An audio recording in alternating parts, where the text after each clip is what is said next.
biasanya jadi terlihat lebih ke warna keabu-abuan atau yang hitamnya itu lebih ke membesar dan emang mengelilingi si korneanya kayak gitu.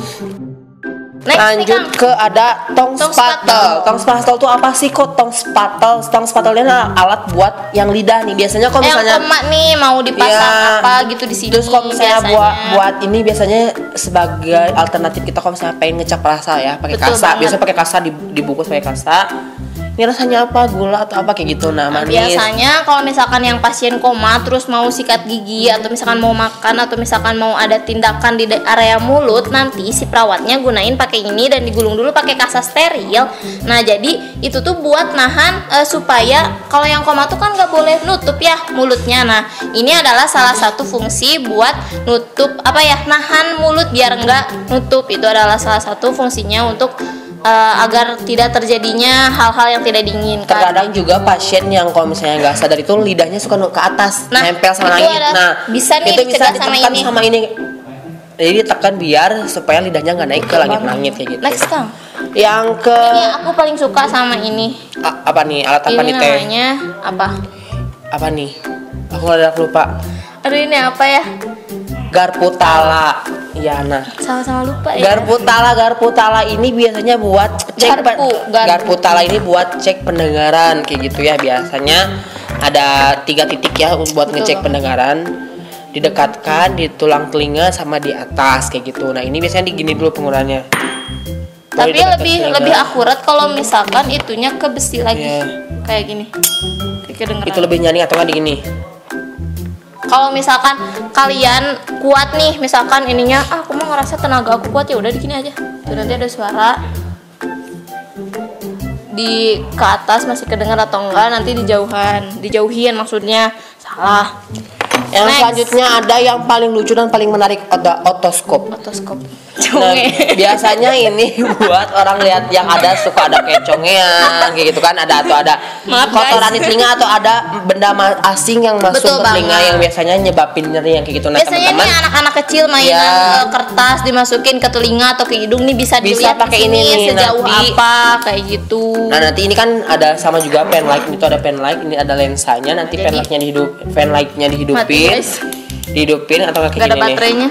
Kan hidupnya kayak gini nih, bisa hidup hampir sama sih, cuma warnanya putih. Ya, dimasukkan, kita cek ke telinga, dimasukkan apakah ada benda asing atau ada pembengkakan di area benang telinga. Nah, ini kan ada kaca pembesarnya, jadi kita bisa ngelihat nih pas sudah dinyalain. Nanti di area ini nanti kita bisa lihat ini kotorannya sebelah mana dan sejauh apa, sebesar apa, sekecil apa kayak gitu nih. Next Kang, ada spekulum nasal. Nih, spekulum itu ada berapa bagian ya teh? Ada spekulum yang buat alat kelamin perempuan, ada spekulum nasal, spekulum hidung, ada nasal sama hidung itu sama. Nasal telinga. Nah, ini biasa digunain buat spekulum nasal. Biasanya untuk hidung, untuk telinga kayak gitu teman-teman. Nih kan anak-anak suka anak-anak mah pilus gening dimasukin ke hidung jadi pilus atau enggak. Dulu pernah gede sebelah. Ya, dulu aku pernah kayak coklat payung gitu. Oh iya, dimasukin. Nah, sama dokternya dibukanya dilebarinnya pakai spekulum nasal kayak gini. Sakit nggak sih? Akang cobain coba. Karena bagus kalau dicobain.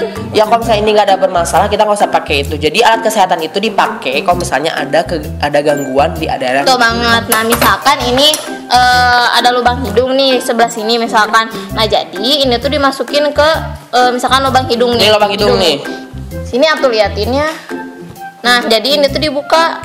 Nah, jadi kita buka. Jadi ini kan udah masuk lubang hidung. Kecilin atuh ikan lubang hidung kecil. Nah, kecil. Nanti dibuka set kayak gini. Dibuka guys ininya. Jadi nanti bisa kelihatan. Ini kameramennya Juli deh. Nah, setelah itu gini guys. Terakhir ini dulu. Enggak, ini masih ada 2 nih teh, masih ada 3. Oke, ini ada termometer. Oh iya, kok aku nyebutnya tensimeter sih? Termometer ini biasanya buat ngecek suhu. Termometer itu sekarang banyak banget ya, ada jenisnya. Termometer yang pakai raksa, ada yang digital, ada yang pakai ini apa sih, yang termogan yang ditembak banget. Atau ada yang di ke telinga, tembak ada yang ke ada yang ke ke area kening. Nah banyak banget sekarang varian atau tapi varian. terkadang kalau misalkan kita ke Jogja atau misalkan ke tempat belanja biasanya ada udah otomatis yang sentuh apa sih? Ya, yang kayak gitu. tangan kayak gitu. Nah pokoknya banyak banget ini buat ngecek suhu kita dalam batas Betul normal atau banget. enggak. Yang kedua ada sebelum Mau ini mana teh. dulu? Sebelum ini kita ada biasa nih paling Apa ya yang diperluin diperluan kalau misalnya kita mau infus, terus kita misalnya mau coba dong.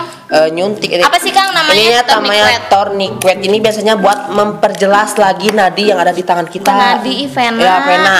Urat-urat lah kalau misalnya kata orang awam mau urat. Nih, lihat ya guys. Cara pemasangannya kayak gini.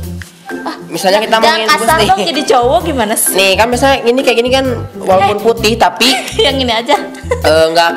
nggak kelihatan nih nadinya, kita bisa gunain Pas pakai infus tourniquet. juga.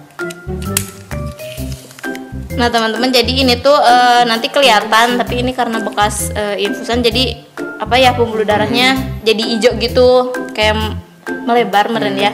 Nanti kalau misalkan udah digini, kalian bisa cek ini ya tuh misalkan ditepuk-tepuk nih.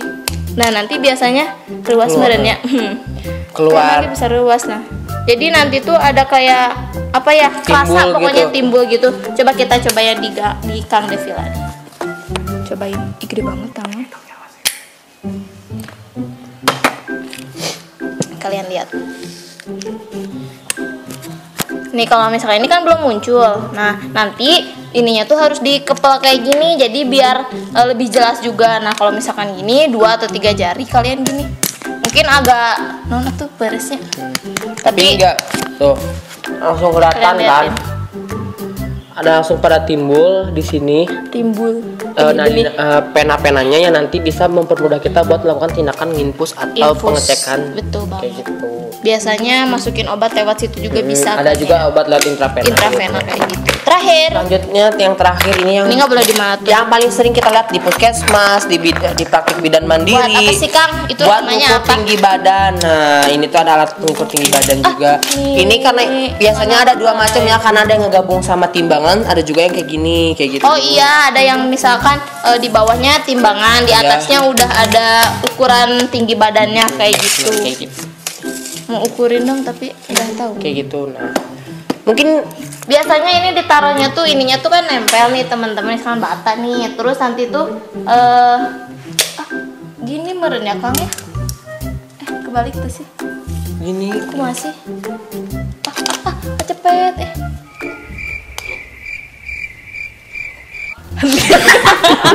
bingung kan? Intinya gitu teman-teman. Nah, jadi Buat ngukur pokoknya. buat ngukur badan sama tinggi badan. Ngukur baju. Tuh. Tukang jahit Pak. Ini banyak ini cuma Mungkin sebagian masih kecil dasar ya, dari sebagian kecil. alat-alat kesehatan yang bakal kita pakai atau bakal kita ketemuin kalau misalnya nanti kita masuk ke puskesmas, ke rumah sakit, Betul banget. praktikum, masuk ke laboratorium, pasti ini bakal kita ketemuin. Nah, buat mahasiswa kesehatan harus banget tahu nama-nama ini supaya nanti di saat ujian atau nanti ada praktikum bisa menjawab dengan baik dan benar. Betul banget. Mungkin kita di next video ya kita Bakal bahas ngebahas alat-alat ini. persentase nanti banget ada nih.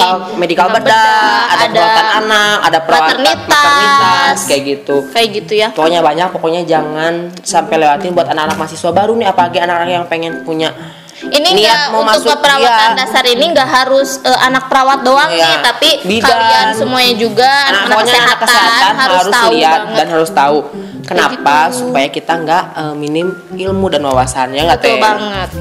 Karena kita sebagai penerus remaja dan penerus bangsa gitu harus tahu, nggak harus perawat aja nih yang bisa, Tahu alat yang medis. tahu alat-alat keperawatan atau alat-alat medis. Jadi kalian bisa melakukan penanganan darurat atau penanganan pertama nih kayak gitu ya Kang ya. Gimana mudah nih Kang.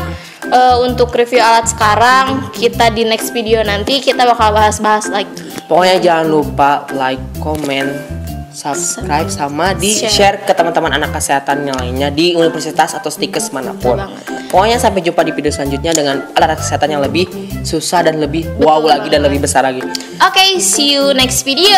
Assalamualaikum warahmatullahi wabarakatuh.